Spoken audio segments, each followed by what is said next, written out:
Isang magandang gabi sa inyong mga lods, mga lodi, mga ma'am sir. For this video, yung gagawin natin, magre-repair tayo ng CP holder natin. Yung brand nitong CP holder natin is Motowolf.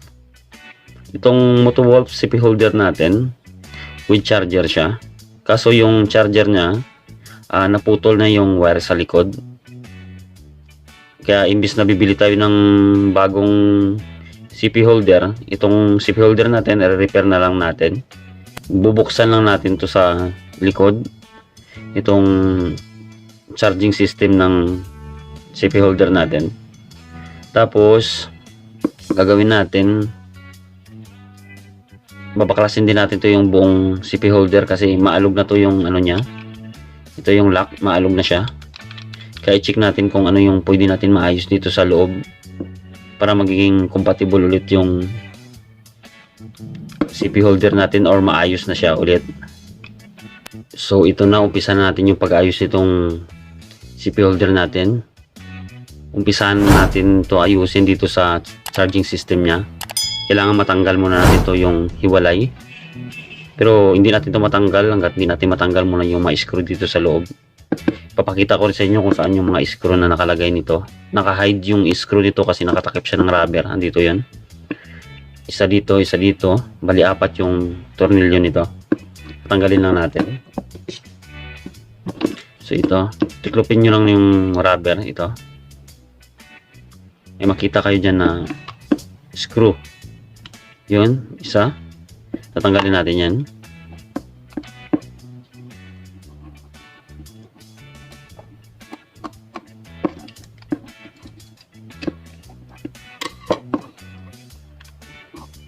Tapos ito yung sa kabila.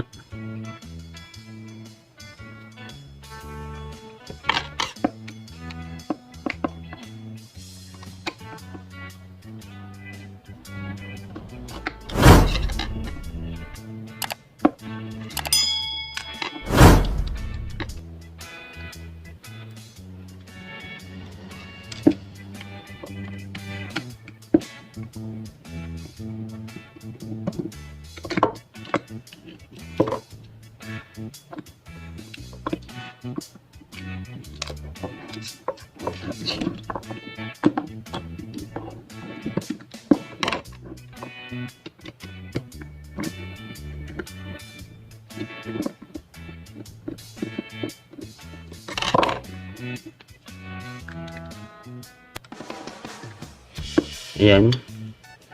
Yung natanggal natin na mga tornilyo ito. Apat na piraso siya. Dito na galing isa, dalawa, tatlo, apat. So pwede na natin siya tanggalin yung cover. Ayan, matatanggalan natin siya kaagad. Tapos ito yung loob niya. Ayan. Tapos itong charging system niya, tanggalin din natin. Kaya yung tornilyo nito dito din siya sa ano, yung screw ito. Ito lang sa likod, luwagan lang din natin para matanggal natin to.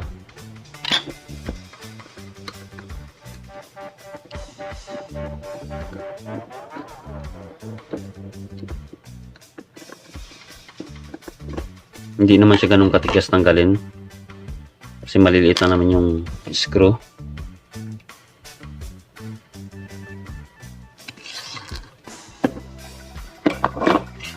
Tapos ito yung charging system niya. Kailangan tanggalin muna natin ito sa loob para mahinang natin yung wire na naputol dun sa loob. Ito yan. Gagawin na natin ito, sikwatin lang ng kaunti ito.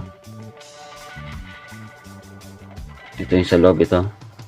Kasi sikwat ito mga lodi, matatanggal din naman ito. Gagawin natin, sikwatin na natin dito, tapos saka na natin kamayin yung pagkahatak nito para makita natin yung sa loob para ma-access natin yung gagawin natin doon. Itusukin lang natin siya ng flat screw sa gilid. Dandahan.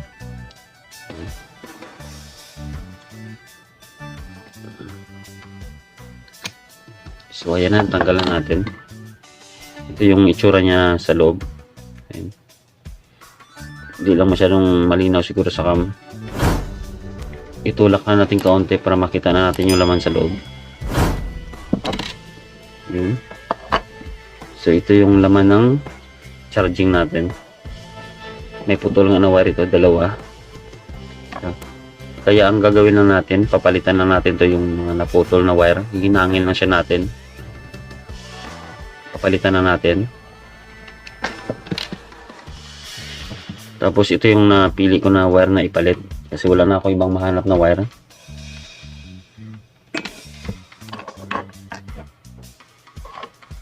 Tapos kailangan lang muna natin to palusutin dito yung kabilang wire ito.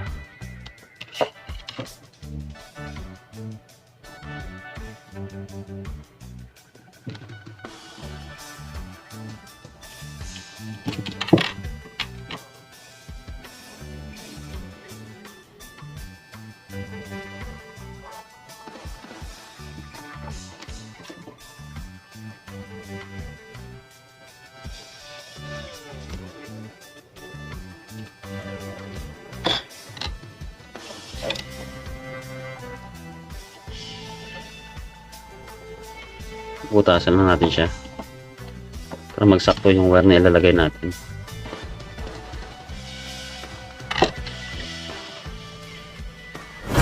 Yun, sumakto din.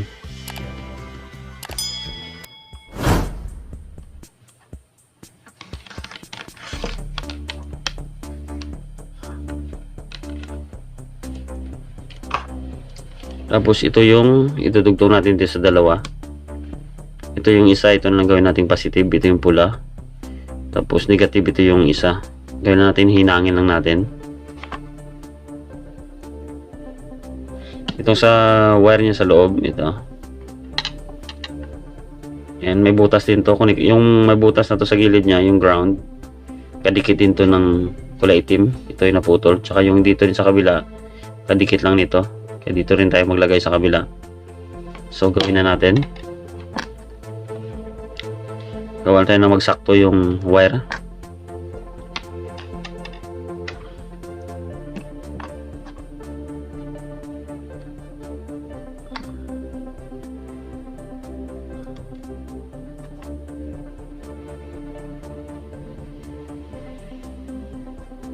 Bawasan lang natin yung wire para sumakto dito sa butas kasi maliliit yung wire, kaso wala tayong makuha na wire na kasing laki or kasing liit nito ng wire na sa stock niya.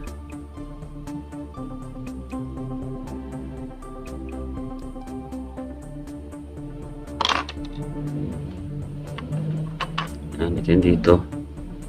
Ito yung gawin na sa ground or negative ng battery. Ito siya. Yan, dapat ganyan siya.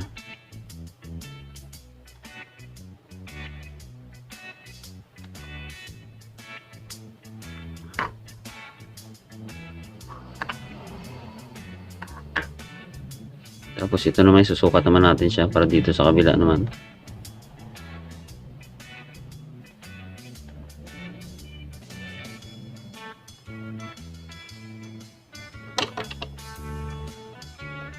Sukatin natin ng sakto-sakto yung wire kasi maliit lang siya eh.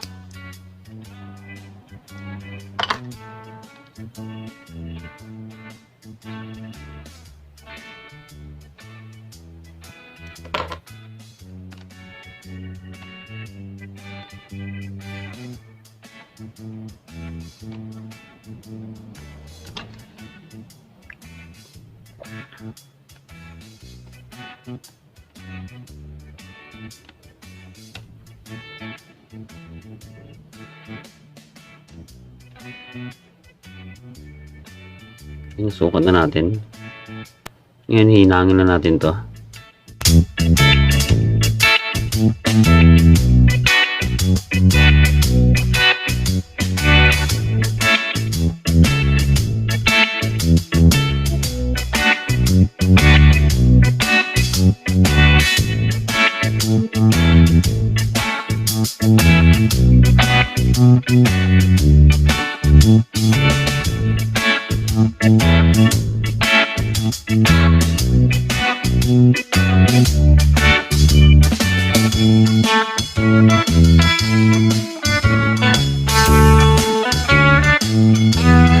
Ito na mga loads, na hinang na natin siya. Ngayon, testing natin siya dito sa battery natin. Diba? Testing natin siya kung gumagana na siya. Bago natin siya ikabit dito sa lagayan niya sa loob.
So ayun na, gumana na yung charging natin. So umilaw siya. Dito sira na to yung switch natin. Ito may switch dito, dapat nakalagay dito on off. Kaso naputol yung switch kaya naka-on na siya. Pwede rin natin siya i-off kaso kailangan mo lang gamitan ng pantusok. Ganito. Pero pagka i-on mo siya, dito lang siya. Sa akin hindi ko na kailangan i-off to, i-on ko na lang siya.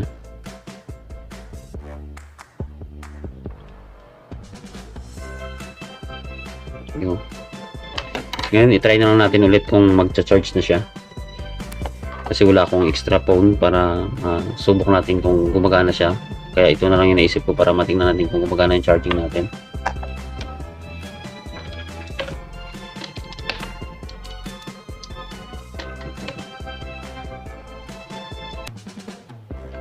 Then, lagyan na natin siya ng USB cord.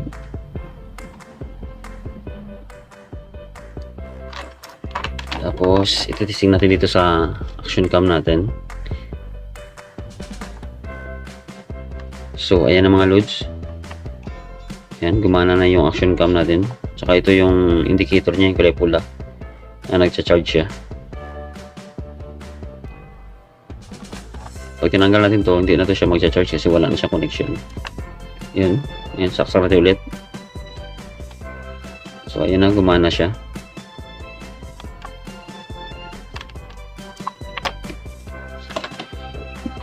Tanggalin muna natin ulit sa battery natin.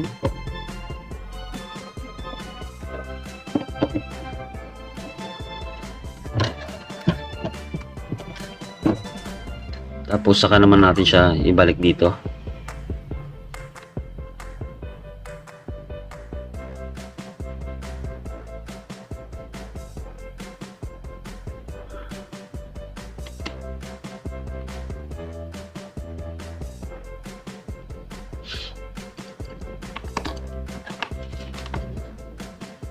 Kung paano natin siya kanina tinanggal, dapat ganun din yung pagkabalit niya.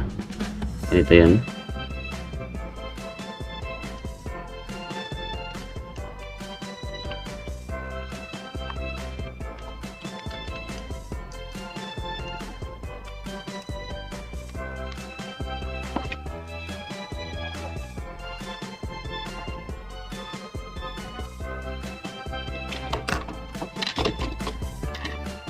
Tapos ibalik natin ulit to.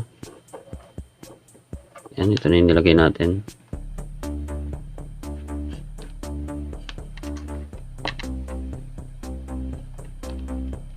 Tapos ikabit lang natin ulit sa loob.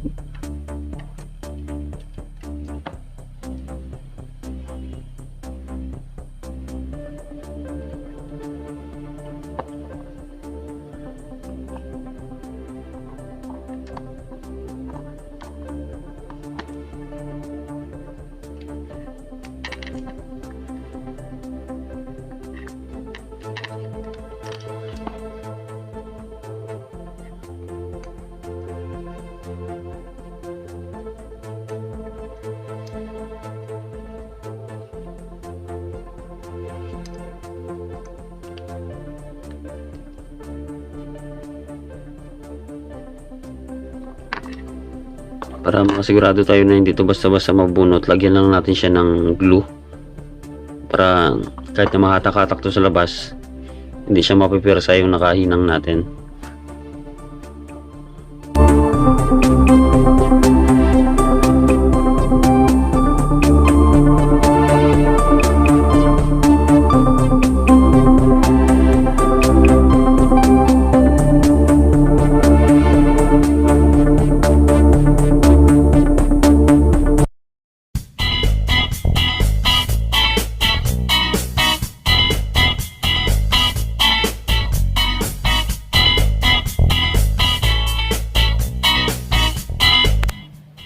Saka natin ikabit ulit.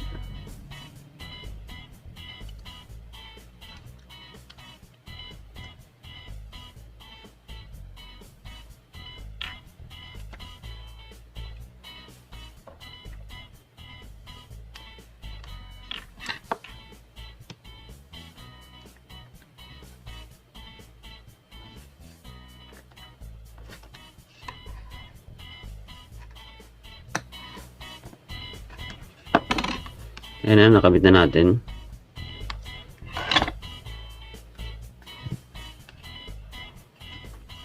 Tapos dito yung sa gilid, pwede nyo rin patakan ng shoe glue ng kaunti para hindi siya basta-basta matatanggal. Kasi hindi may iwasan minsan na mahatak natin ito ng di inaasahan natin. Kaya mas okay yung nalalagyan na natin siya ng shoe glue dito para hindi basta-basta mahatak agad.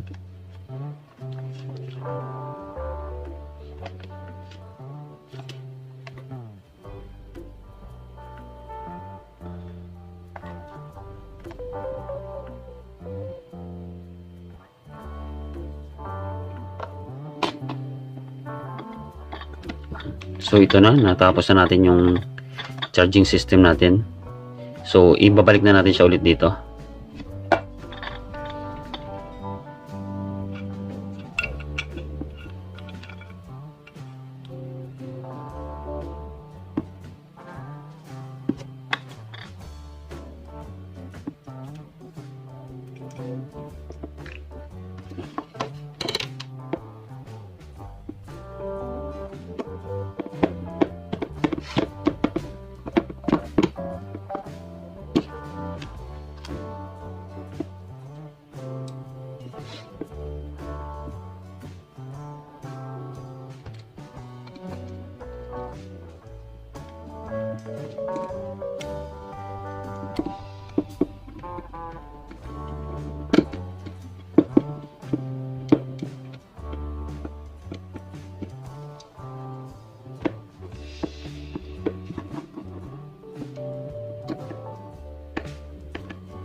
So yan na, nakabit na natin.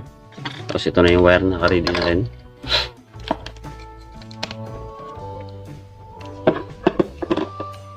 Tapos ito, bago natin ibalik to, kailangan i-check lang natin yung mga spring niya kung okay pa yung spring dito.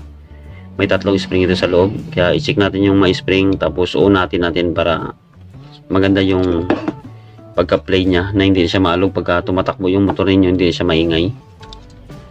Ito may butas naman dito sa kabila. Ito. Yan. Luwagan lang natin itong isa.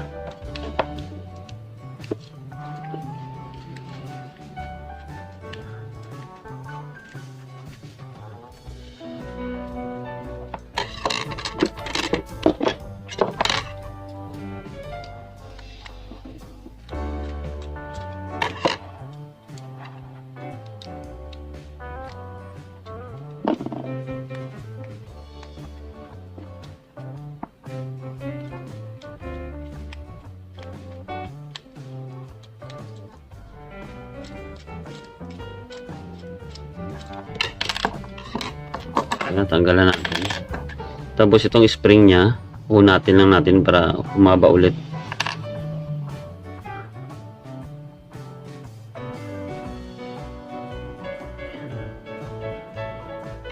Tabi lang natin to. Tapos luwagan na natin yung lock kabilaan.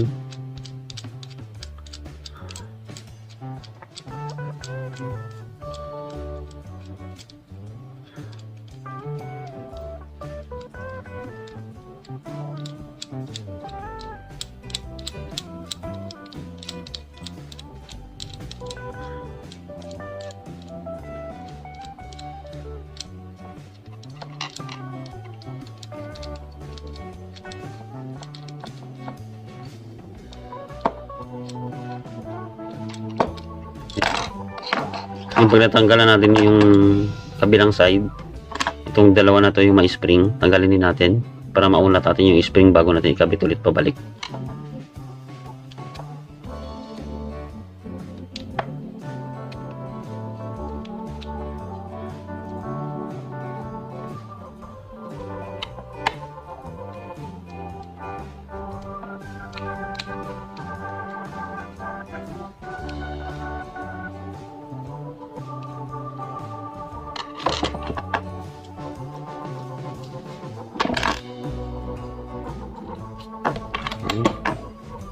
Itong gawin natin dito sa spring, on natin lang natin siya.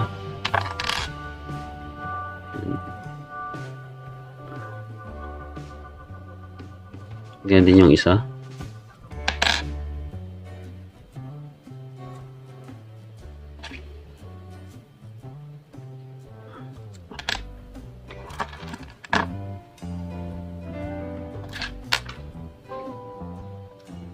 Tapos ibalik na lang natin ulit.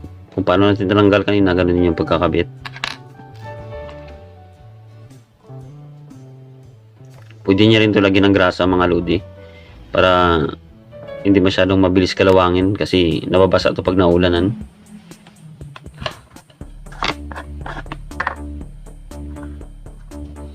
Kahit kaunti lang ilagay ninyo para lang sa spring niya na nakasupport. Saan natin ibalik ulit?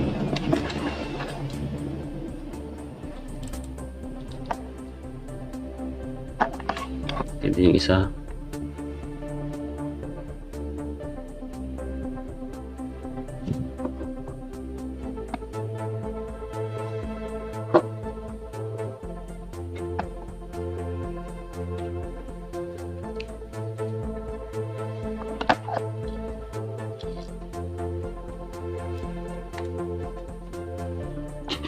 Saka natin higpitan naman.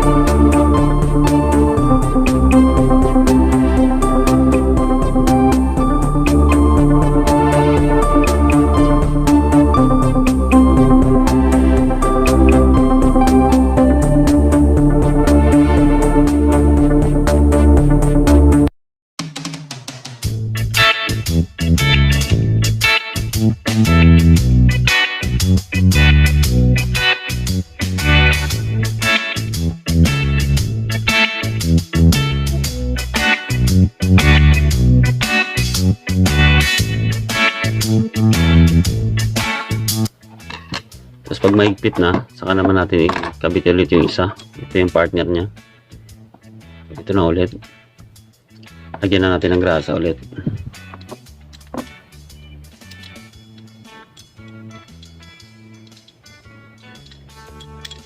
Para malambot ikutin pag nag-lock tayo.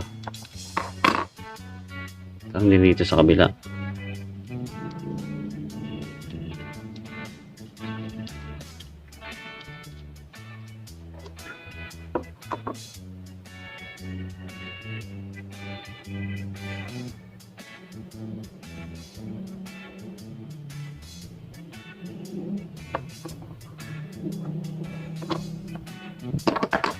Ito lagyan din natin ng grasa ulit.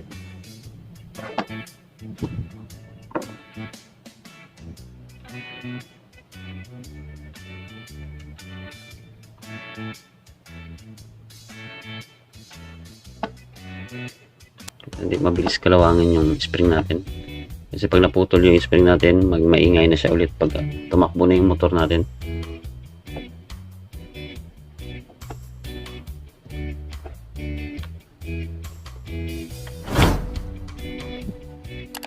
Tapos ibalik natin yung kabilang side.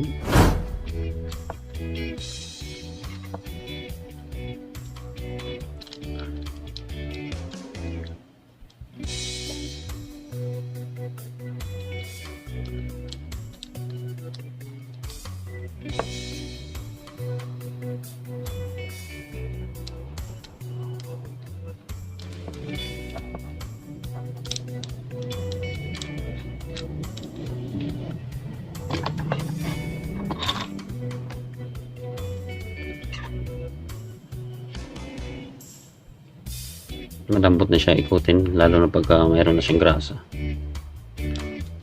Tapos ito, ikakabit na natin ulit siya. Ito ulit sa butas kung kailan natin, kung saan natin tinanggal.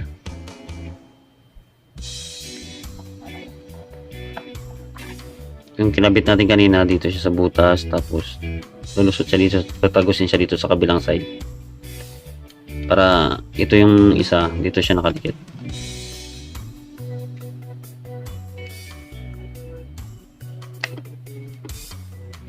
Higpitan lang din natin.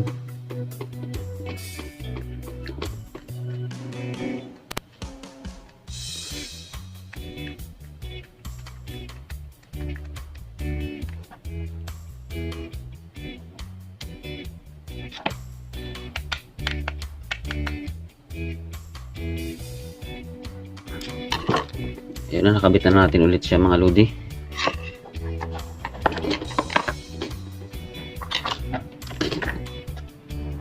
Ligpit mo natin yung kalat natin.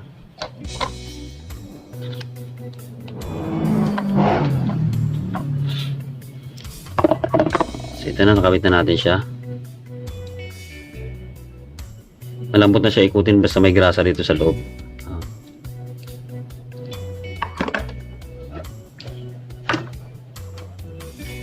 Tapos ikakabit na ulit natin siya dito. Babalik na natin siya dun sa housing niya. Same position pa rin.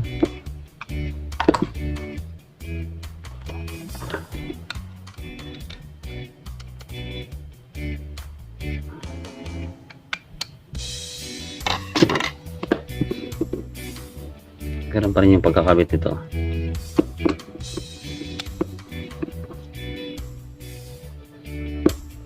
Tapos ito ikakabit natin ulit siya yung takip sa taas. Saka natin ibalik yung mga tornilyo dito.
Tapos pagka sigurado na ninyo na naigpitan na natin yung apat na screw nya, ibalik nyo lang yung rubber ulit. Didikit lang naman ito kagaya nyan para hindi lang halata. Okay, tapos yung kanina na una natin yung mga spring nya, kaya hindi na siya ganun kaluwag talaga. ito yung kabilang lock. Yan. Tsaka malambot na siya ikutin, hindi kagaya kanina na matigas. Kasi nilagyan natin ng grasa.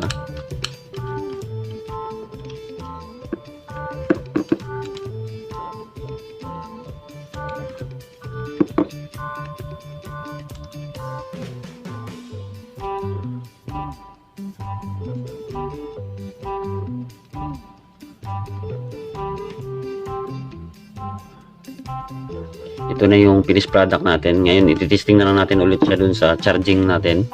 Kung nagcha-charge na, kasi nakabit na natin lahat para at least makasigurado tayo bago natin ilagay dun sa motor natin. Ito lagay natin ulit sa positive. Tapos dito naman yung isa sa negative.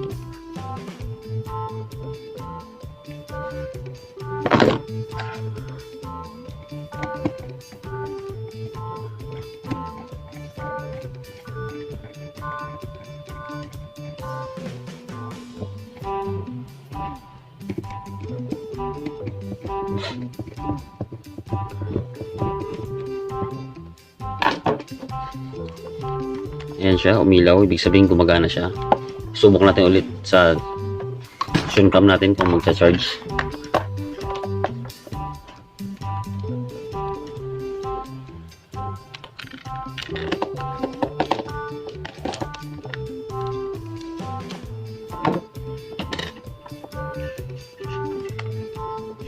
So, okay na yung gawa natin.